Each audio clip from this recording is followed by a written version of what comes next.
नमस्कार, आप हैं निष्कर्ष भारत के साथ और मैं हूं मनोज चतुर्वेदी।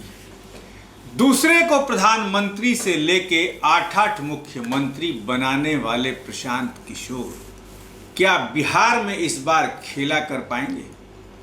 बंगाल में खेला किया, स्ट्रेचर पर व्हीलचेयर पर बैठा दिया ममता बनर्जी को, खेला करा दिया, भाजपा के हाथ से सत्ता निकल गई। इस बार करीब 2 साल से ज्यादा हो गए, पदयात्रा खत्म है, बिहार बदलाव यात्रा पर अब निकल चुके हैं, लेकिन जो भीड़ और हजूम दिख रहा है, कहीं ना कहीं लोग और राजनीतिक गलियारों में ये चर्चा शुरू हो गई है कि सत्ता की चाबी कहीं ना कहीं हो सकता है प्रशांत किशोर के पास रहे।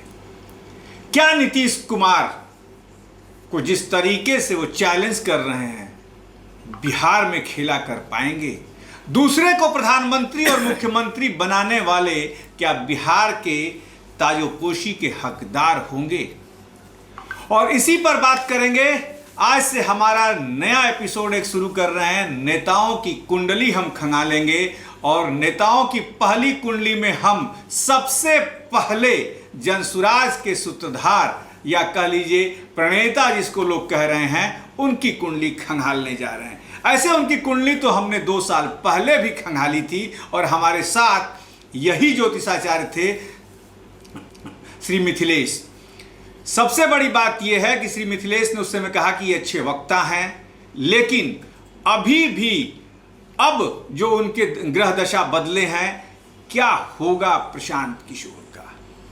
प्रशांत किशोर ने यहां तक कहा है कि मैं अभिमन्यु हूं और सीख रहा हूं, या तो मारूंगा या मर के अमर हो जाऊंगा। हमारे साथ श्री मिथिलेश हैं, ज्योतिषाचार्य। मिथिलेश जी, पहले तो निष्कर्ष भारत में आपका स्वागत है। प्रशांत किशोर 2 साल पहले भी हमने कुंडली खंगाली थी, अच्छे वक्ता हैं, अच्छे मैनेजमेंट करता हैं, क्या अच्छे राजनीतिज्ञ साबित होंगे? पहले भी हमने चर्चा की इनके बारे में कि गूगल पर जो इनका विवरण उपलब्ध है जन्म का, उसके अनुसार इनकी मिथुन लग्न कुंडली है और मीन राशि है। अब मिथुन लग्न के जो सर्वाधिक शुभ ग्रह होते हैं वो बुध और शुक्र होते हैं, जिसमें बुध जो है अपने से दशम भाव में सूर्य और चंद्रमा के साथ अवस्थित है।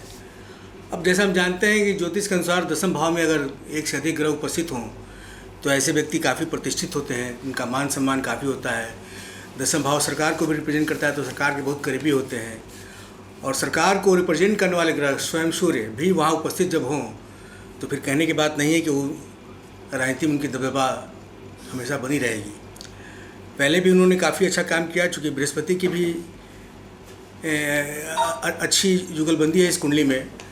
बृहस्पति की राशि में ही चंद्रमा बैठा है, तो एक कुशल मैनेजमेंट करता रहे ही हैं, अच्छे वक्ता हैं, उनका कहने की जरूरत ही नहीं है।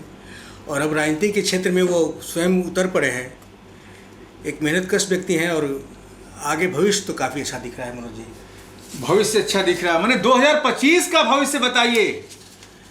अब अभी तो चूँकि उनकी शुरुआत है, तो अभी तो शुरुआती दौर में ये कहना मुश्किल है कि तुरंत वो पूर्ण रूपेण सत्ता में आ जाएंगे, लेकिन वो ये कह सकते हैं कि वो काफ़ी मजबूती से अपनी उपस्थिति दर्ज कराएंगे इस पूरे राजनीतिक घटनाक्रम में 2025 में। बिल्कुल, मतलब वोट कटुआ साबित होंगे ना, सीट भी जीत कर कहीं ना कहीं लाएंगे? नहीं, कुछ अच्छी सीट लेके आएंगे। हम तो लगता है कि कम से कम 5 या 10 सीट उनको आना ही चाहिए। 5 या 10, हाँ। इससे आगे नहीं बढ़ेंगे। अभी शुरुआती दौर है, हमें एक अनुमानित स्थिति है, और अभी उनकी शुक्र की महासा चल रही है। सफलता इसमें भी इनको मिलने जा रही है, शायद बहुत सफलता भले ही ना मिले, लेकिन मिलने जा रही है। लेकिन आगे आने वाले समय जैसे ही सूर्य की महासा आएगी 2028 के उपरांत, एक काफ़ी मजबूती से ये सूर्य की महादशा कब आएगी? 28 के उपरांत, 2028 के उपरांत, 28 के बाद। हाँ, तो ये बिहार की राजनीति में काफ़ी मजबूत स्तंभ की तरह उभर कर आएंगे।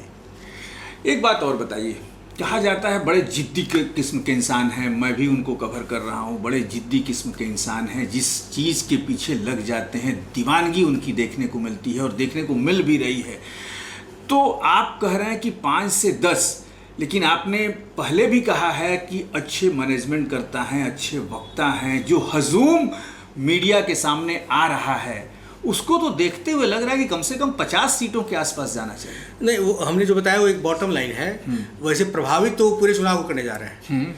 जितनी भी सीटें भी पूरे बिहार में है, करीब करीब सारे सीटों पर उनका प्रभाव तो जरूर दिखेगा। अच्छा, तो ये प्रभाव तो उनका रहेगा। मतलब जो जीतने वाले हैं उनको हरा देंगे। हाँ, मैं ये संभव है, क्योंकि उनसे जो फर्क पड़ेगा समीकरण में जो है काफ़ी वो प्रभाव रखेंगे अपना।